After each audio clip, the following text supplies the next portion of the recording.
Salut les loulous. Allez, on continue notre enquête pour trouver des stratégies qui tiennent vraiment la route. Aujourd'hui, on met sur le grill un indicateur qui nous promet d'être un peu plus malin que les autres, le KAMA, ou la moyenne mobile adaptative de Kaufman.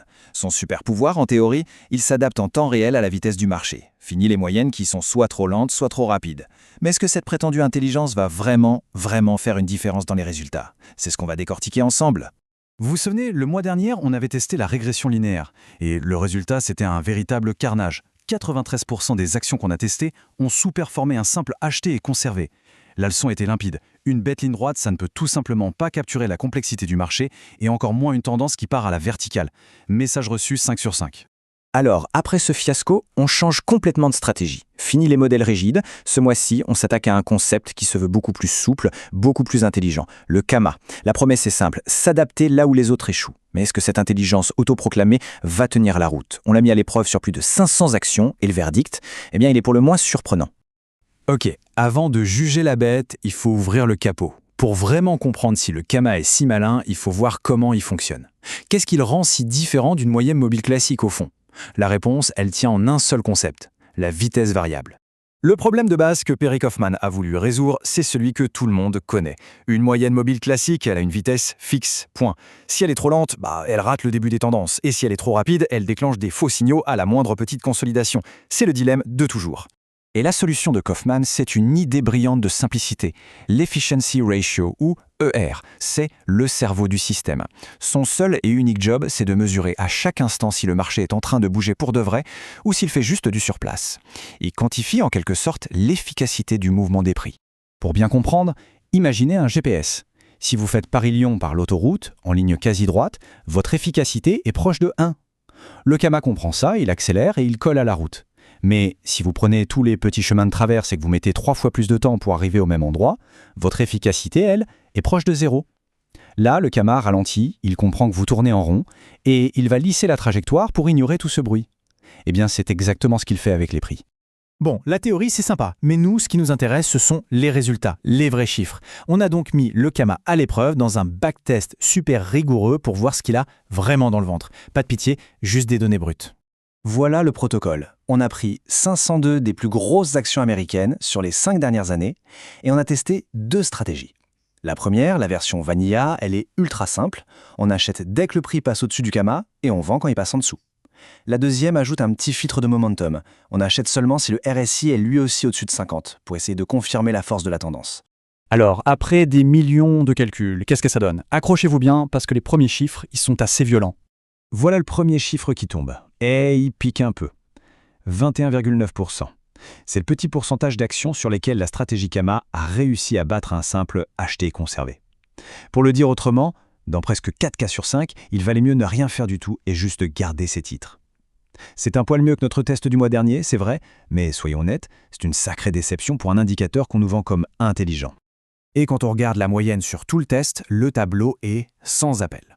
Le seul petit point positif, c'est que le KAMA réduit un peu la casse, avec une perte maximale légèrement plus faible. C'est sa seule petite victoire. Mais regardez le prix à payer. Il sacrifie les 2/3 du rendement potentiel. On passe d'un gain moyen de 88% à seulement 23%. Et le ratio de Sharpe, qui nous dit si le risque en vaut la chandelle, lui, il s'effondre complètement. En gros, on prend quasiment autant de risques pour beaucoup moins de gains. Donc si on s'arrêtait là, le verdict serait simple. Le KAMA, c'est un échec, on classe l'affaire et on passe à autre chose. Mais ce serait une énorme erreur parce que les moyennes en trading, ça cache souvent l'essentiel. Car quand on va creuser dans ces fameux 21,9% de cas où le KAMA gagne, il ne fait pas que gagner. Non, il pulvérise littéralement le marché. Et c'est là que notre enquête devient vraiment intéressante. C'est précisément là que j'ai mis ma casquette de détective. Oublions les moyennes un instant et regardons les cas extrêmes. Pourquoi cet indicateur est-il capable du meilleur comme du pire? Il faut disséquer les cas individuels pour comprendre sa vraie nature. Mais regardez-moi ça, c'est le jour et la nuit. D'un côté, on a Carvana, la stratégie KAMA fait plus de 1000% de performance, alors que le simple buy and hold rapportait à peine 21%. Un succès stratosphérique.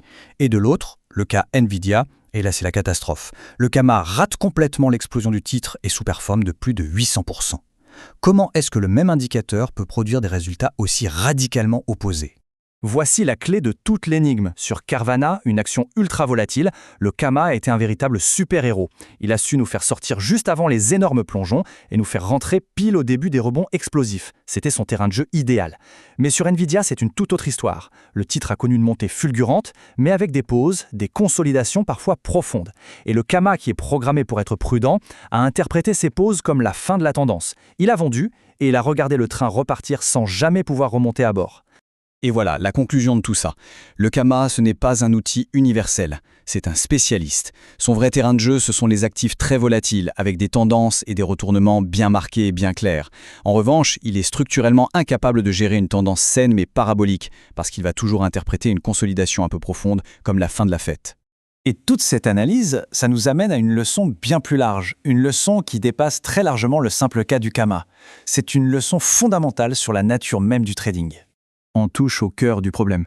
On a trop tendance à se demander « est-ce que cet indicateur est bon ou mauvais ?» Mais c'est la mauvaise question. Le vrai sujet, ce n'est jamais l'outil. C'est le contexte. L'indicateur parfait qui marche partout, il n'existe pas. Le vrai talent, la vraie valeur ajoutée d'un trader, c'est de savoir quel outil sortir de sa boîte. Et surtout, à quel moment précis du match.